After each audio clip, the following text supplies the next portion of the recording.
Microsoft called it. Last year was the year the frontier firm was born. AI-native organizations running on intelligence on tap, human agent teams, everyone at every level becoming what they call an agent boss. Great headline, tiny problem. Most companies working within regulated industry are still firefighting pipelines built when Tony Blair was in office. Data plumbing designed 2 decades ago. Implicit knowledge baked into code nobody understands anymore. A dragon in the basement. You can bolt all the AI you want on top of that. It will not make you a frontier firm. It will just make your regulatory problems arrive faster. Welcome to Scouting for Growth. I'm Sabine VanderLinden, where we untap how the intelligence layers get built one frontier firm at a time. My guest today is Patrick Van Deven, CEO of Volspeed. 35 years in enterprise software. He wrote and sold his first commercial product at 22, 15 years at SaaS Institute building data and predictive analytics applications, a decade as an operating partner and GP at Fortino Capital, yes, in venturing. And in January 2025, Patrick stepped out of the boardroom and back into operations to run Volspeed as CEO because he believes automating the deterministic, audit-ready data substract underneath every AI agent is, in his words, a no-regret move. His customers include the like of Thomson Reuters and NN Group. He told me that he works with Fortune 100 and many others. I would recommend that you check Volspeed's website if you want to know more.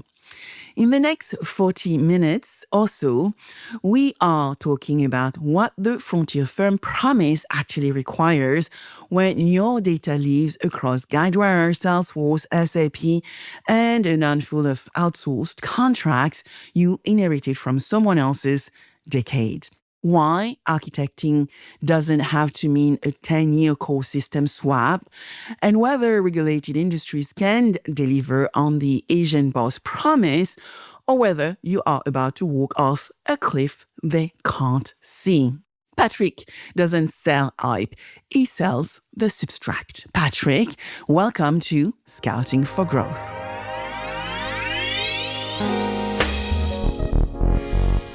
Good morning, Patrick. How are you? Good morning, Sabine. Thank you for having me. I'm very good here. Thank you. So such a pleasure to have you on the podcast today to talk about Volspeed, but also to really understand how that weave into some of the concept I'm talking about on the podcast this year, which is the Microsoft, I would say, frontier firm manifesto, and partly calling into what we call intelligence on tap. As we all know, last year, in April 2025, Microsoft put together a manifesto around the frontier firm is born, which means we are talking about AI native, agent-enabled, intelligent on tap businesses. And we are seeing right now a few business emerging as leaders into that new frontier. But every chief data officer I speak to is still firefighting pipelines built 2 decades ago. So I want to start where the story actually begins, which is let's go into operation. Let's look into your background, Patrick, because I know that you spent probably a decade in venture capital watching the AI hype curve bend, and you made some choices to become the CEO of Volspeed. So we want to go into that and really understand your background, what got you to move into Volspeed and lead this wonderful team. Yeah, I've been very lucky to spend my whole life in software. Started as a software engineer, coded my first app age 22 and sold it to my first customer. So I've always been in love with these things. And when I saw AI coming up, and indeed we meet Microsoft everywhere we go. We are a great partner. They are a great partner to us. We have a dedicated account manager at Microsoft looking after us. We very much watch what they do. And indeed, Satya was very vocal last year about, the future of software as a service and this whole thing. And to come to your question, what AI did software to engineering last year, it's going to do it again this year, but to data engineering. And data engineering is a little bit different than software engineering. It feels more spooky because it's going to do things to my data. And where is my data going? And I'm a regulated industry. So, okay, should I wait? What can I do with this new thing? So that got me really into jumping back into a operational role, taking the CEO job at Volspeed after being their chairman, which is a bit of an unusual move. Usually people do the opposite. But indeed, I've been very fortunate to work with Fortino Capital, investing in software startups. Volspeed has always been my darling. It was the first VC investment we did with our second fund. I really liked the founding team. And when I saw AI coming to this space, I thought, well, all right, let's do it one more time and join the founding team. Let's do something out of Volspeed. And actually it works. Yeah. So it's fulfilling its promise, which is very exciting. Yes, and I want to thank you for inviting me to one of your sessions recently where we actually dove into that foundational data topic. What I see, even when I speak to chief data officers, chief risk officers, chief financial officers right now, is that data conversation is amplifying because, as you know, regulated industries like insurance have been built on M&A. So they have a lot of core systems, a lot of systems full speed. Some have up to 300 systems sometimes a year globally. Patrick, what surprised you the most about the gap between boardroom AI ambition, and I'm talking about ambition, what they want to do, the vision, the goals, and what data teams are actually able to do when they go to the office on Monday morning? Well, there's a guy I follow on the internet called Joe Race, and he does surveys, and he has quite a decent sample now. Thousands of people are answering to that question. And number one complaint from the data engineers is that management doesn't understand what they do. There seems to be a huge gap between the people down in the basement plumbing data and expectations from the board. So I'm not oversimplifying, but just to make a point that those conversations maybe help bridge the gap between people who are in love with technicalities of things, AI, coding, etc., and the executives who should care about other things, about their products, their customers, the global economy, the world around them. And so how do we connect the dots? Let's have that conversation, absolutely. And so when you look at some of the statements you made to me in the past, is we're in a phase of no regrets. So let's unpack what that means. What do you mean about no regrets? What should we watch for today? So here's a problem that we see and that we are set to solve or help solve in. In enterprise, data is horizontally distributed across many source systems. So let's unpack that. Every source system, SAP, Guidewire, Salesforce, you name it, your own systems, your old data warehouse that called legacy but has not yet been unplugged. So each of those systems is a world of its own and has a legitimate right to hold a piece of the data. It needs it to operate. And there is no world where a company would run on one system. That would be a lot more simple, but it's not the case. So if you have a use case where, you want to provide a lineage report to your regulator, you want to have a customer 360 view, you want to launch a new product, inevitably along the way, you will need to extract data from the source systems and piece it back together, like stitch the data together. That's what we call data integration or data transformation.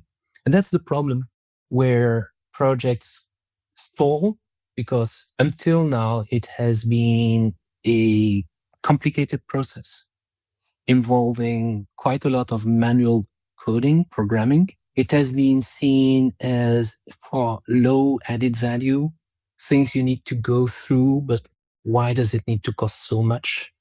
So it has been outsourced massively, offshore platforms, etc. So fast forward 10, 15, 20 years, the teams who built that logic of integrating a piece of data from Salesforce with a piece of data from SAP, with another one from Guidewire, and etc., like 100 systems together, teams are long gone. People have moved on. Or those who stay are very rare subject, really experts that are swamped into work because they are a bottleneck. Every time you need to change something, you need to go through that process. All right. So why do I speak about that is because this problem has now come to the board and to the surface because of AI. Because the board looks at AI at the end of the value chain of the data. They have that dashboard, they want to drive new products. They hope that AI through agents or through chatbot will be able to understand the data AI is looking at. So it will understand the end product of the data. But how did that data came to be? How was it stitched together? What is the source? What is the authority? What is the definition of customer in this thing? And what is the definition of product and claims and policies and etc.? Yeah, all that business logic is actually buried into code. And to make things worse, it's buried in code in quite dusty old on-premise software platforms that were never made for consumption by AI, let alone being hosted in a cloud service. Now, I understand there's lots of conversations around cloud today because of sovereign discussions, etc. But leave that alone for a moment. You have code that stitched the data together that is full of implicit business and data logic baked in. AI is not going to figure this out. You can't have AI read the whole source code of your data integration layer every time it needs to run a query. That's not going to work at all. Everybody understands that. So I'm going to go back to the definition because I think it's quite timely right now, Patrick.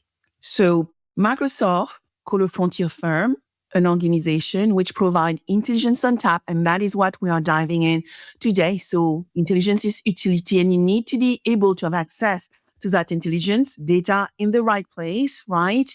And being able to feed the process, the workflow, regardless of whether you build a business for today or for tomorrow when we start thinking about agentic.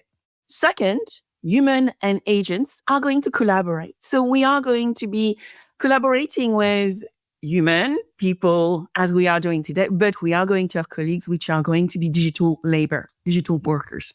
And lastly, all of us are going to become agent bosses, agent managers. So we may sometime when you start looking at the human agent ratio, 1 to 3, so complex claims, for example, may actually require 3 expert claim people, right? Adjusters to 1 agent or nose agent. Whilst in some situation, 1 person may have 50 automated agents supporting them. Let's say in sales, as an example.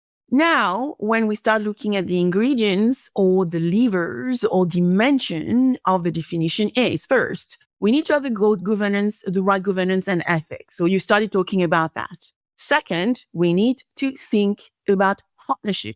We cannot cause a frontier alone, right?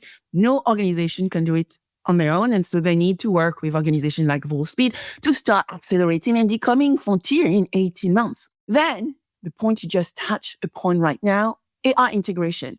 You need to have a roadmap as to how you are going to do that data and AI integration. Then we need to have the right leadership, the right change management, and we need to be flexible and adaptable. So if Volspeed is a shovel, who is holding it today and who should be holding that shovel? It's a super interesting question. Lots of things to unpack here. Starting with the end, who buys Volspeed today are those companies who have quite a complex data infrastructure to solve and too small of a team to do it. You can't brute force. You don't have the people. You don't have the skills. So doing it the old way with plumbing and manual coding, it's not going to work. So you need to think it totally radically different. And that is what Volspeed brings, which is basically describing the model of the data and let Volspeed write the code for you, okay, in a totally deterministic and safe way, right? And then in the process of doing so, we generate a lot of what we call metadata. It's a bit of a technical term. It's data about the data. So the metadata, the descriptions of what we're doing, and we do it in a machine readable format. enough with the techniques. What does it unlocks? It unlocks that AI will see how the data came to be. AI will be able to read all this implicit logic about how you group your customers, how you treat your claims, how the different types of policies, the brokers, their commissions, etc. All those logics that are buried in the problem I talked about earlier, like the horizontally distributed data that you need to stitch back together to make sense out of it. Volspeed does it in a way that is not only automated, which goes, it will be ready way sooner than 18 months, if I may say. You will get results in the first 3 months, okay? And you will get results with a surprisingly small team. We have customers with just 5, 6 people managing up to 20, 30 sources. And when I say source, that can be a whole SAP system. So it's not a small table, right? It's a whole monster, okay? Multiple of them. You would have ECC and S4HANA, you would have a Guidewire, etc. Each for us, it's each time one source only. So 17, 20 sources like this. We have customers' references. For example, in the Netherlands, Nationale Nederlanden NN is using us with 17 source systems and a surprisingly small team. Because we're an automation platform. And because we automate, we generate all the descriptions that AI needs to understand how the data came to me, right? So who needs this? Those who simply don't have the capabilities, the capacity to keep going or redo the whole programming because they want to move to an AI native platform and they want to move away, or they merged. Okay, you talked about M&A. Insurance is a classic one. Lots of M&A, and every M&A, guess what, brings a new zoo of source systems, a whole new data landscape that was never meant to be integrated with the one you have. These were separate companies, and yet you still want to have your regulatory reporting runs no matter what, because you need to report. Okay, so how do you do this in like 3 months post-integration? Okay, the M&A deal is signed, the data lands, the source system, the operations are not yet merged. You probably have a post-merger integration plan that will take 2 years with synergies. There's backed by a business case, all right?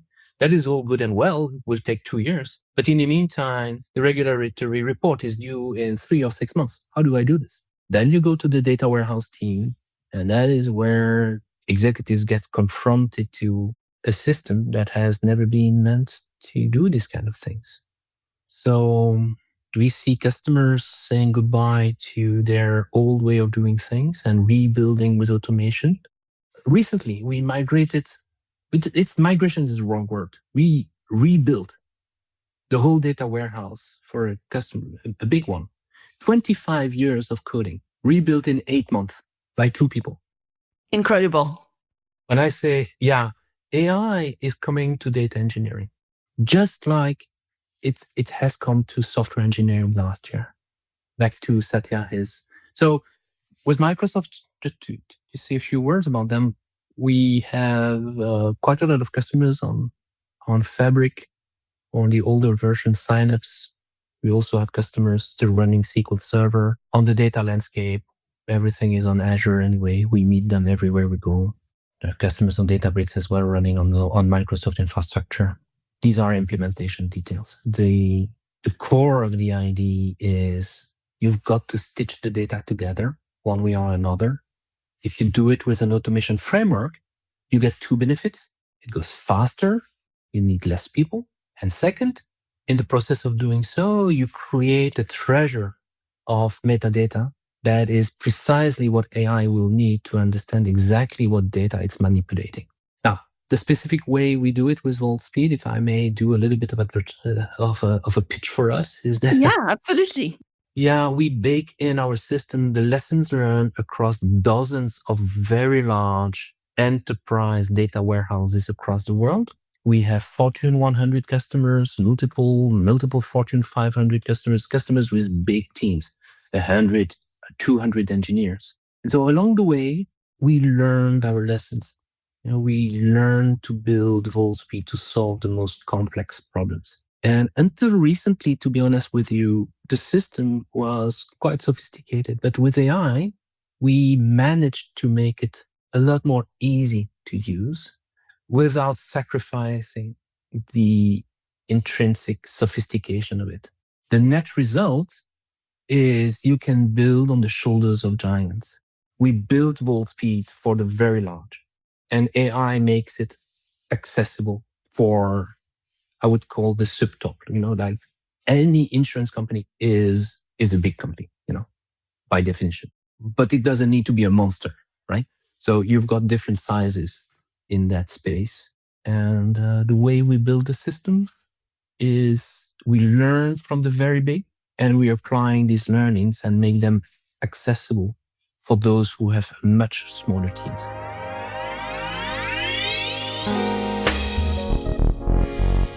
So when you start looking at the roadmap, Patrick, when you look at the change impacting and affecting us today, and the data foundation is probably one of the biggest conversation I'm having, it needs to be quality data, unification of data.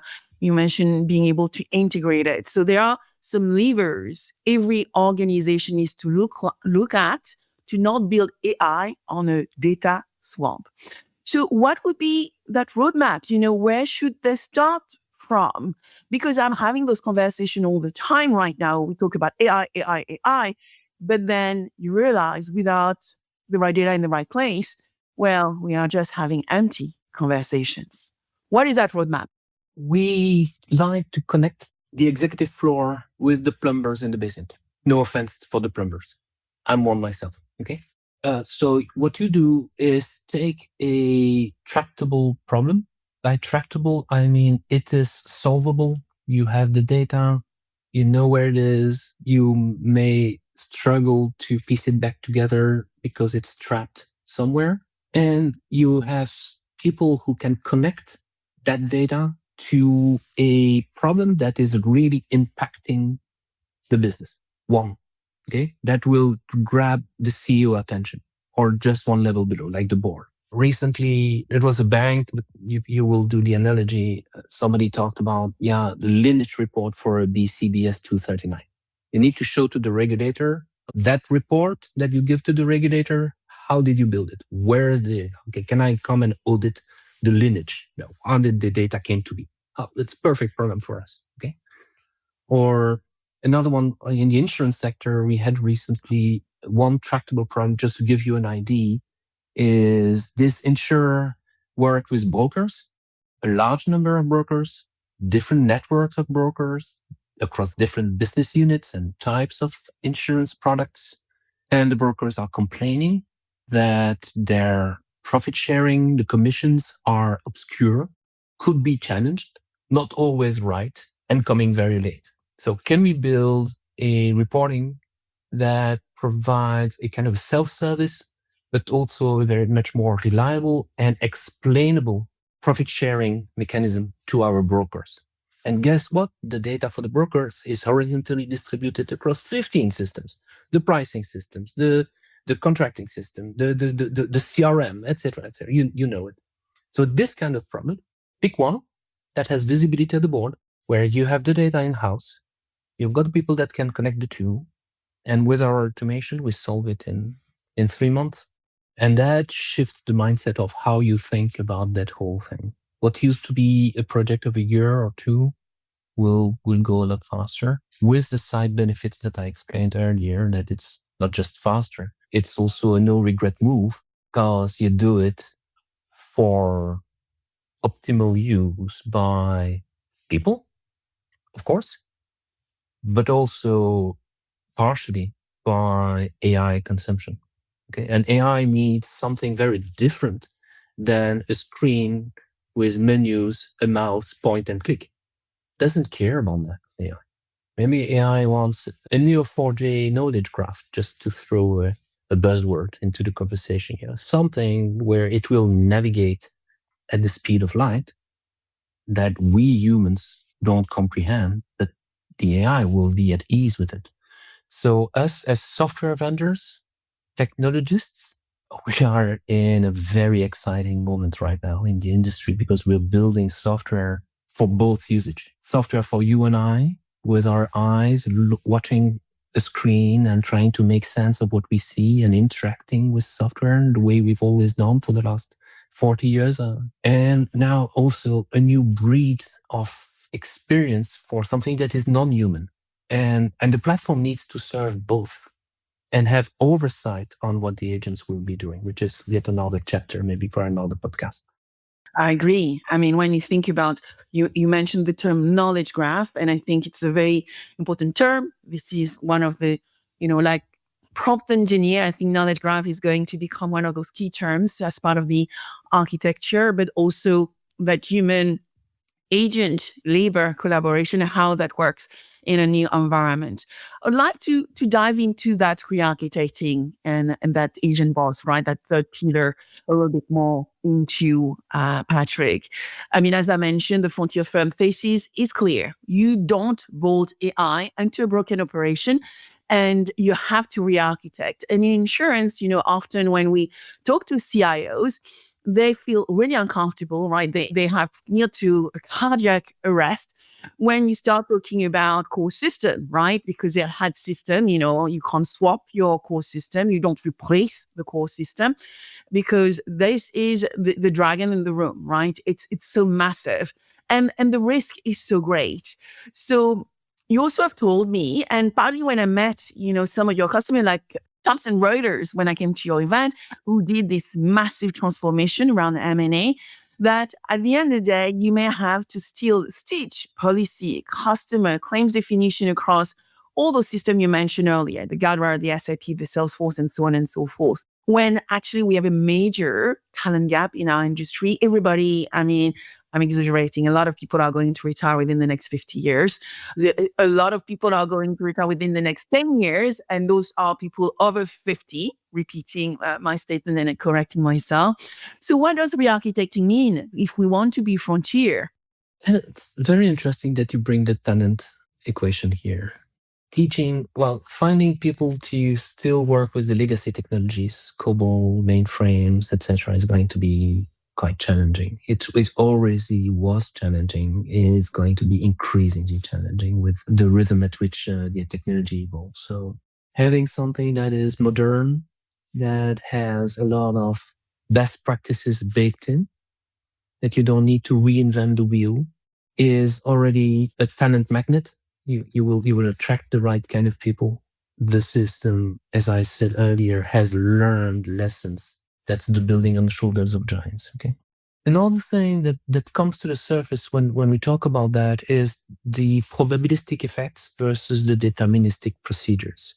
In data engineering, the code creates data. Actually, data doesn't exist in the world. Data only is there as a byproduct of software. The code creates the data. Okay, so if we automate the code and if there is any risk there will be a lot of pushback, right? So that's why the way we generate code is totally deterministic. The code is pre-written. It's going to be 100% of the time exactly the same code every time again. It's how you configure the system, how the system guides you, how the system learns from what you do. That is AI, okay? And that stays inside them. That doesn't touch the data. We never deployed AI on the real data. We only deploy AI on the description of the data, and we help configuring and solving the pipeline issues, the manual coding I was referring earlier. So that's two aspects. One was talent, and how do you equip the right kind of talent? You've got to have modern technologies to do so. The second is, how do I avoid hallucinations, probabilistic effects, just explained. And maybe the last thing is, how do you kind of save the planet from energy and water consumptions by not doing too much of AI? Some of the patterns in data integration is the same thing over and over and over again. And when I see some LinkedIn posts recently, we live a bit in a technology bubble, I go very skeptical saying, why would you ask AI 1,000,000 times the same thing? You're burning tokens. It's getting very expensive. Anthropic, OpenAI are going IPO. So very soon we will see the real cost of those things. Right now it's still subsidized. Everybody says that. You can't run it for the price they charge you. So once we get addicted to this intelligence on tap through Microsoft or otherwise, the bill will come. So we are engineering our systems in anticipation of that, saying, you know what? Those parts of the system that are every time the same thing across all our customers and within the customers a million times a day, I care for the planet, right? I care for the money of my customers as well. So those things we will harden, and we have that in a kind of pre-cooked library that does good for the deterministic aspect of the system, and that does good for the finance aspect of leveraging AI at industrial scale. Let's think about data lineage, right? When you think about the CDO, the Chief Digital Officer regulated industry, how do they make sure they pass that data lineage all the time? How do they get that right from the outset? They're going to be confronted to a world at two speeds. You have to deal with the legacy that's there and where the problem already exists. Those on-prem systems are hard to understand. Teams have moved on. You inherit a whole legacy. If you have done an acquisition, maybe the people who built it are long gone and you have no access to. So it's already a problem today. Then you're going to build with AI. And of course, you need a system that is designed for it, where, the construction of the system is made for regulated industries. Okay. Where you can show exactly the deterministic aspects of it, and where the metadata that you capture and that we generate along the way is used directly for your IFRS 17 report or otherwise. The other part that a CDO cares about is quality, authority, governance, and there are tools for that. Great tools. We're great partners with Colibra and others, with Purview if it's a Microsoft stack or others. And so what we do is we don't overlap. We just consume what's there. My honest experience with large enterprise is that it's never complete. Parts of it are represented in the governance tool. Parts of it is documented. Other parts are in yet another system. Other parts will be in an Erlin Power Designer, Miro system, PowerPoint, Word documents in the heads of the people. Then you need to extract it by recording them and transcribing their meetings and using AI to make sense of what those people are talking about and connect the dots. Because if that problem was not solved yet, there's a good reason for it. It's complicated, So it has many moving parts. So the role of a CDO is very often to navigate the landscape of tools that they have, the different speed at which the different teams and the different part of the infrastructure can move.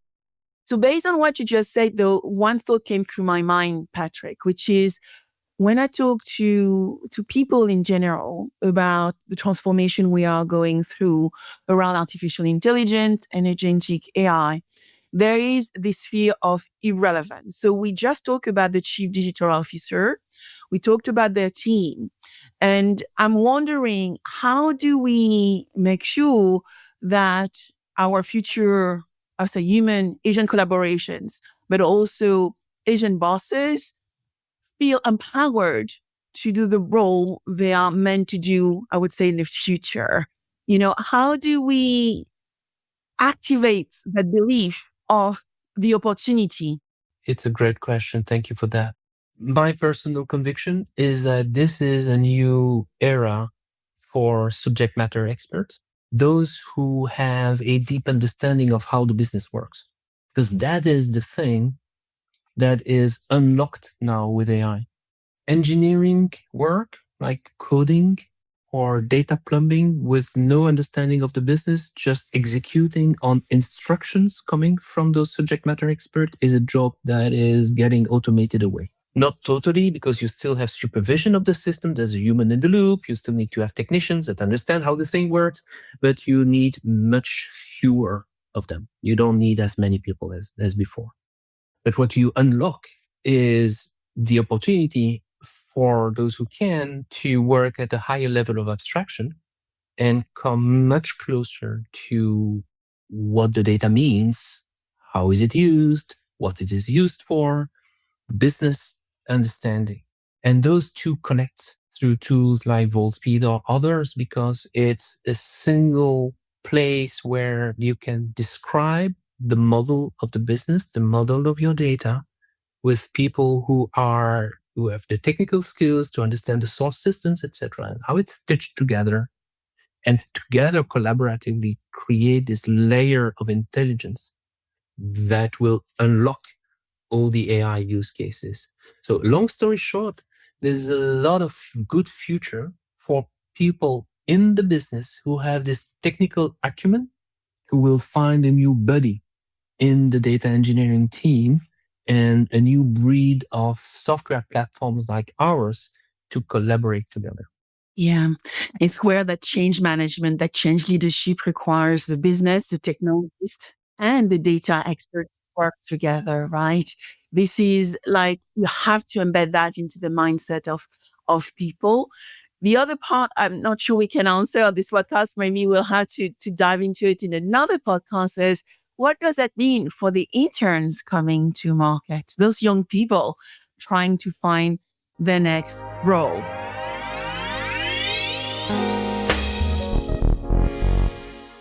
You have lived this story from every seat already, right? You have been an engineer, you have been a data scientist, you have been an operator, you have been an investor, you have been a CEO. So I would like to land the plane and help people listening to this discussion, as they go into the office on Monday morning to think about what the future is going to look like. So let's think about the CEO, right? You work with many of them of a regulated industry. He's going to listen to this conversation between you and I. And, she is thinking about 18 months from now, right? We are saying that frontier firms are going to be built within the next 18 months. So she has finite budget and a really demanding board, right? They want visibility. They want to understand what is happening with AI. They want to know what is happening with data. What is the one no regret move she must do on Monday morning? What happened today? What happened in 5 years? What happened to the company if she doesn't do anything? Give us some visionary, insight. There will be new products coming to the market. There will be new services coming to the market. And the only way to react and to anticipate, to adapt is to solve once and for all the dragon in the basement, the data integration problem. Has been seen as, all right, we have time, it's a thing for the technicians. They will sort it out. But now it has board level attention. This horizontally distributed data problem, you can't expect AI to go fetch Salesforce and SAP and Guidewire and magically figure it out. That's never going to happen. You've got to stitch the data together your way. And we're advocating for doing it the new way, using AI for data engineering. Like everybody knows now, you can vibe code an application over the weekend. Okay. You can vibe code data pipelines.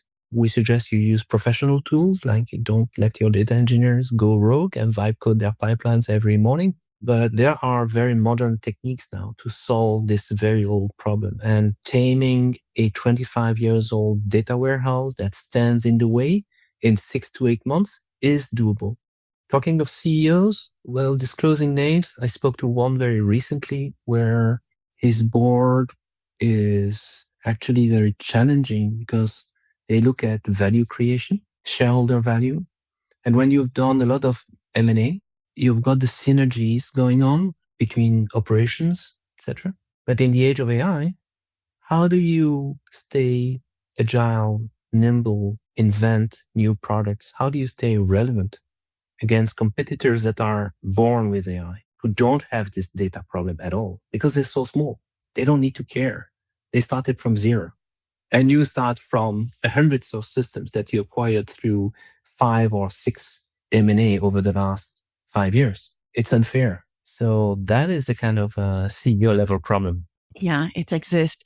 So thank you so much for the discussion, and I have so many more questions, but let's maybe park those for another conversation. I think as we talked about intelligence on tap, right? Utility is happening, and we need to build this correctly wherever we sit in the organization, whether it's in claims, whether it's in policy, whether it's in billing, right? Those systems are connected, and we need to build those knowledge graphs so that we can access the data so that whatever AI we build on top, whether it's pure automation or agentic workflows, they actually work best for the organization. And we also make sure we're, considering the impact of AI on the sustainability agenda, on the planet.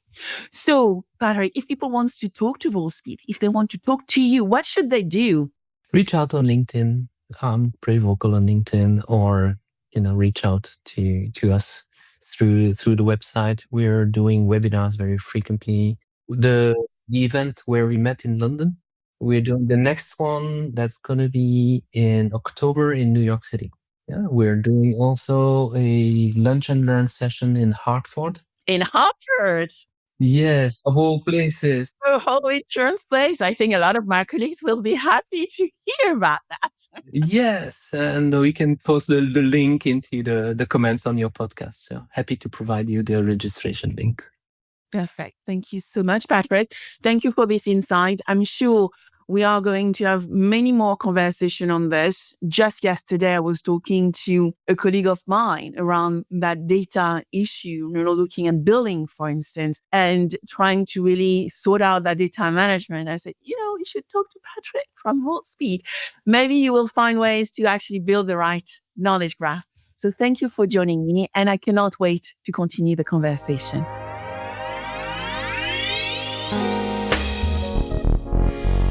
And there you have it. The reality check between the frontier firm vision and the legacy data dragon most enterprises still keep in the basement is what I'm walking away with. Agent bosses, intelligence on tap, digital labor, workforce transformation.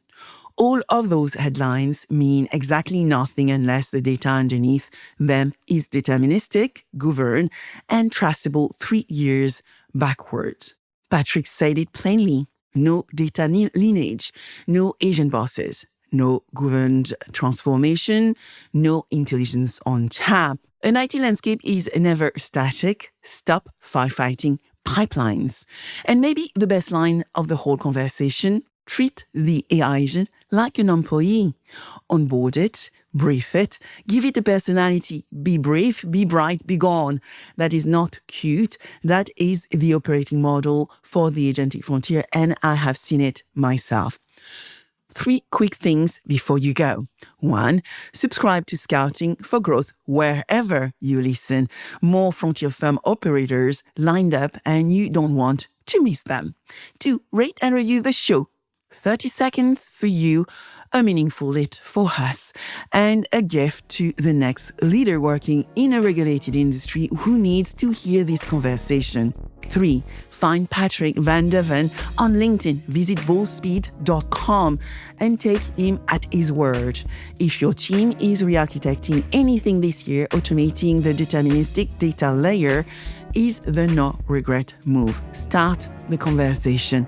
I'm Sabine VanderLinden. Keep scouting, keep building. See you on the next episode.